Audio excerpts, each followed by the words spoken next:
Beach by Philip Glass. And of course, when you live on the beach in Aldborough, you have to play Einstein on the beach. And so we've had a few sessions, some of you would have been to them, where we've had Einstein on Aldborough Beach. And that got us thinking all about time and timelessness. Well, time obviously because of Einstein, but timelessness, and I'm not launching it, but later on today, a book I've written about timelessness. Because if I'm going to write a book called A Timeless Moment, I need to know what timelessness is, but before I know what timelessness is, I need to know what time is. So I set myself that challenge to find out. I found myself in the extraordinary world of physics and philosophy and theology. And so we are exploring them over these 5 days through, well, we have top physicists, we have all those people coming, but we're also exploring it through art and through poetry and through literature and through film. So here is, hang on, there we are. So here's Einstein, as we all know. And then here is the tower on the beach, which you all know, our little tower, where we do all this thinking. It's like a little magical tower, really, where we think out all these ideas that we do. And then somebody who walked along the beach is Benjamin Britten. So he would walk along the very famous beach of Aldborough, composing music in his head. And because he found it was a wonderful vehicle for his creativity, just to be walking. It's that whole action, that repetitive motion of walking, he found to be so creative. Now one day, in 1949, he was walking along the beach with Ian Forster. And the two of them were thinking about what is the meaning of life? What is it? And Benjamin was really quite a little bit religious, and he was saying, well, I think it's all, God and Jesus and everything. And Ian Forster said, well, actually, I'm not certain that I really do think that, but I want to find my emotional explanation of the universe. So we set ourselves that challenge, Frances and I set ourselves that, to find out what could be our emotional explanation of the universe. And then Richard DeMarco. Now, Richard DeMarco is going to be here at 12 o'clock. You're going to meet him. He's somebody who, throughout his long career, he's nearly 90, so for 70 years, he has been exploring his emotional explanation of the universe. And he is somebody who, well, you're going to find out all about him, but he's a very special, amazing person, and he is going to be here at 12 o'clock, and he it was who introduced me to Andrew Marr. So when I went to when we were in Venice, a lot of us went to Venice in the summer, and we launched a lot of the films that we're seeing here today in Venice. And Richard DeMarco invited me to join a panel which had Andrew Marr on it, and then Richard then invited me again to go to the Edinburgh Festival, where I met Andrew again, and Richard very sweetly said to Andrew, would you like to exhibit with Caroline on the beach? So here you've got Andrew's paintings. So here on the wall you've got, because Andrew takes it very seriously being an artist. We all know him from the television, we know him from the radio, but we didn't know that he's a very serious artist and he paints every day. Since his stroke, he's taken it more seriously. He's always been a little bit of a painter, and he thought about going to art school, but he felt he didn't want to, he felt it was too much of a risk. He was putting his whole emotions on the line, which is what you do, and so many of you in this room are artists, and you know how you put your emotions on the line every time you present a work of art, and he just felt he couldn't do that, so he thought he'd take an easy option, which is just interviewing people on the telly. So that's what he does for his living, but he's really an artist, that's what he is. So we've got these paintings here, and the ones that we're selling them, by the way, in aid of the Richard DeMarco Foundation, Andrew Marr's paintings. Then we've chosen here paintings, or he's chosen paintings, by artists that he admires terribly much. So there you've got John Boyland, and then you've got Gillian Ayres, and there you've got Patrick Heron, over there. And these ones here are Matisse's, all chosen by Andrew because he admires them so much. They're particularly informing his work, and we've got his books there. For anyone who'd like to buy his book, we've got his wonderful book for you to buy. So that's Andrew. Then we've got some propositions here. So we thought we'd set ourselves for this week of Time and Timelessness some propositions. And this one here, so this is where the physics begins to kick in. Reading this bit and starting off with Carlo Rovelli, who was speaking on the radio this morning, and saying that, you've got the relative times that we're talking about there, but also we feel inside us this kind of consciousness, and we're going to be thinking about that later on. So here's a physics proposition, which is the thermodynamic laws of the universe, and we're going to be hearing all about those this afternoon at 2:30 when we've got a top professor of physics coming, called Professor David Berman. And he's going to tell us more about these thermodynamic laws of the universe. So they govern us every moment as time and timelessness, and we experience this as the pressure of everyday life, which we've had this morning. This thing not working, we always have a pressure of life, and there's a feeling of transcendence, which is what Andrew Marr is trying to get through his paintings. He will say that is what he's trying to achieve, and he actually even said that he would give up his career as a journalist and a broadcaster if he could paint one good painting. He's trying to reach transcendence. So this is what we're trying to do with these thermodynamic laws of the universe, governing us always as the pressure of time, and then outside of that pressure of time, this feeling of timelessness and transcendence that maybe we can reach, possibly through creativity. But this is what we're going to be talking about this week, and seeing whether indeed that's the case, because this is only a proposition that we're putting forward, and it's up for you all to disagree with that proposition. If you disagree with it, then that's what you must do. Might religion be our intuition of this physics inside us? This is something we're going to be talking about. We've got Angela here, who will be, and we've got Malcolm here, who are going to be helping us with those propositions. Might God be our yearning for timelessness outside this onerous universe of time? So that's a proposition. It may not be true. It might be true. Let's think about that. We've got another proposition here, that our uniquely human awareness of time is key to the creative skill which makes us human, and which has become our evolutionary niche. Our extraordinary creativity is how we make order, which helps the universe hold back the increasing disorder, which is called entropy, of energy, which leads ultimately to thermal equilibrium, the end of time. Might this close relationship with the universe be what some people experience as God's love? So please feel free to disagree with that proposition entirely if you want to. David Berman, so he's our physics professor, and he's going to be here at 2:30. Have you all got the program? There's a little printed out program there with everything that's going on. I can see some over there. Take a program with everything. So he's going to take us all into all these things to do with thermodynamics, entropy, everything to do with the physics of time he's going to talk about. Then this is me here with another professor of physics he's called Professor Sir Roger Penrose, and I met him with Susie Penrose, and where's Sarah? Is she here? Where's Sarah? Sarah must be downstairs. So a good friend of Sarah's is Susie Penrose, who, there's a whole story there with, I don't know that long story, but anyway, we met him at this lovely hotel, the Ivy Restaurant, and there we talked about these propositions, and we talked about infinity, because he's got new thoughts and ideas about the universe, about the beginning and the end of the universe. But basically it's eons of time. There is a Big Bang, but then the end of one Big Bang leads into the beginning of the next eon of time. There's a little card, there's a little paper. I've written a little story about me meeting him and what he said. So that's there for everyone to read who'd like to read about the journey into infinity with Professor Sir Roger Penrose, he's absolutely charming, and he's nearly 90.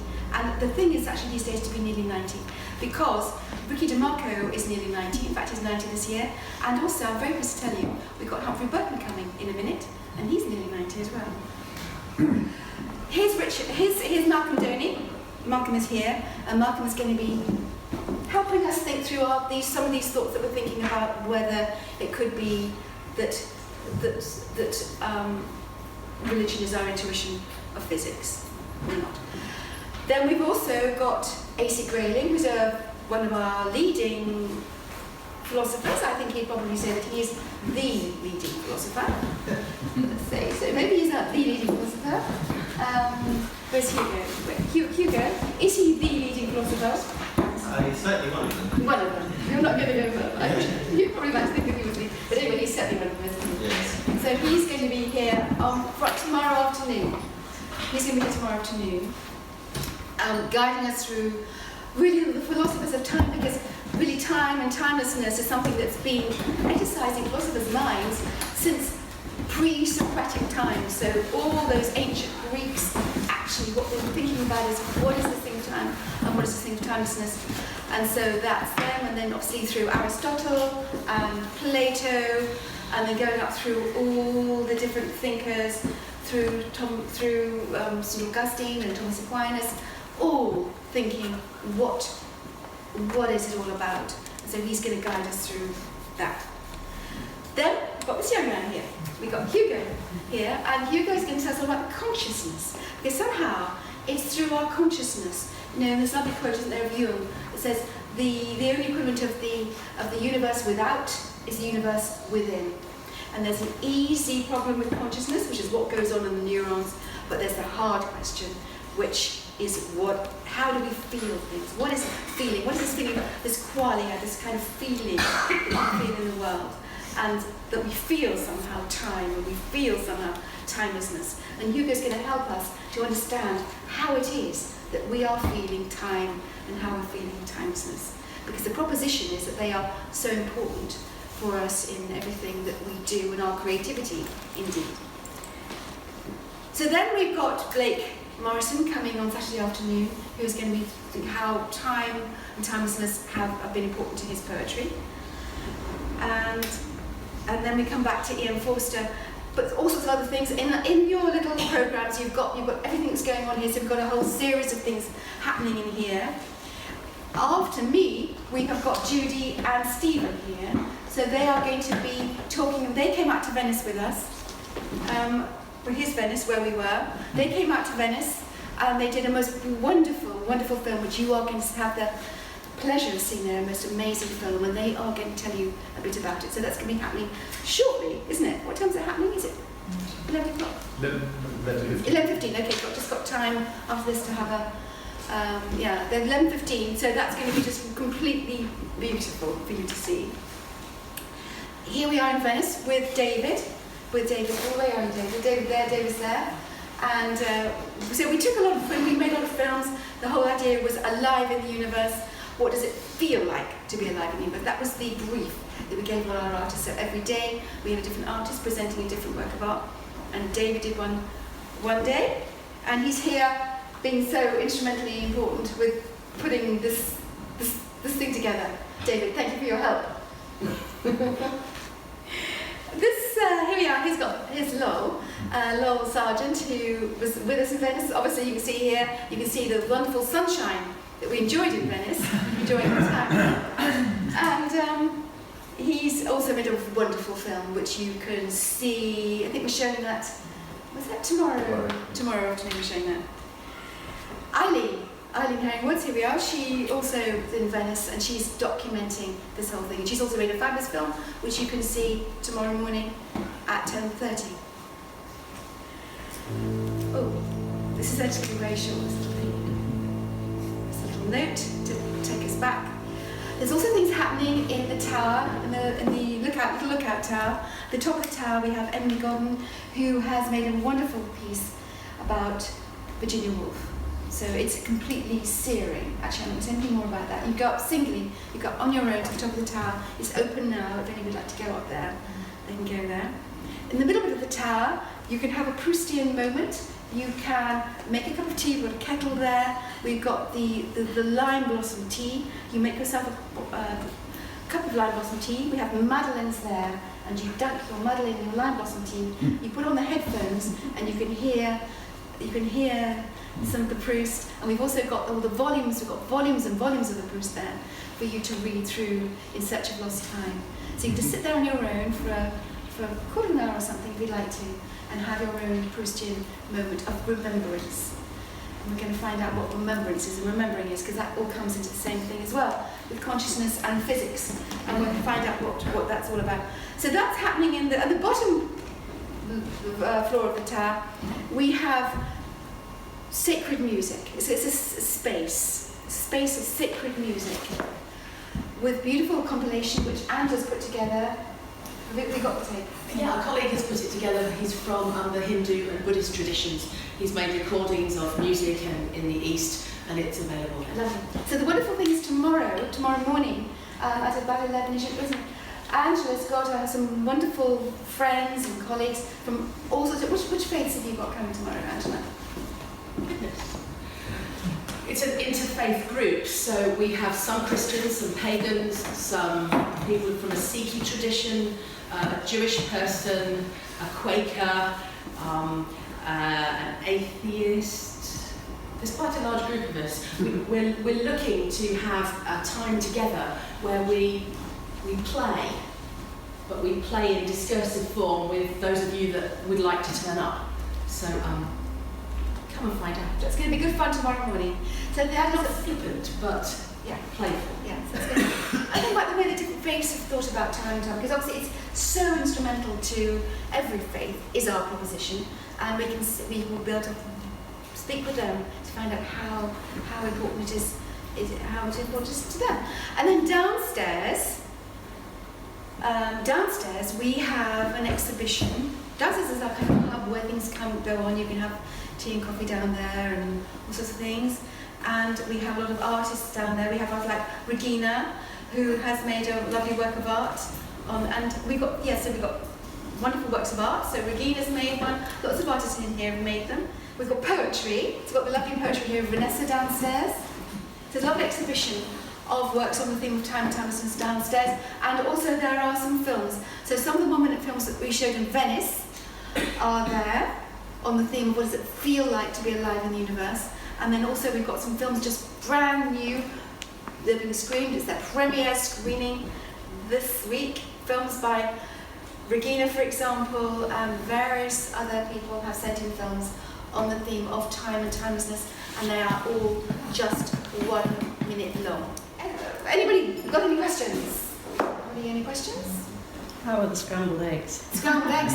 So they were very good. So what we're going to do, we've got some more eggs. So we were donating these lovely eggs from Maple Farm, and we've got some left.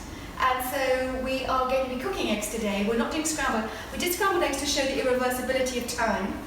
But also you can see the irreversibility of time. If I was to knock this on the floor, if that was to fall on the floor now, it would show the irreversibility of time, because the egg is in one particular state at the moment. This is where we need our physicist with us, who's going to be with us at 2:30. Maybe he might do that experiment, who knows. But if I was to drop it on the floor now, it would be disordered. Time would be irreversible. You could not get that egg and make it magically come back as a lovely egg back on here. But what we're going to do at lunchtime, you're welcome to be here and to join in. We're going to eat up all these eggs. They've all got to be eaten.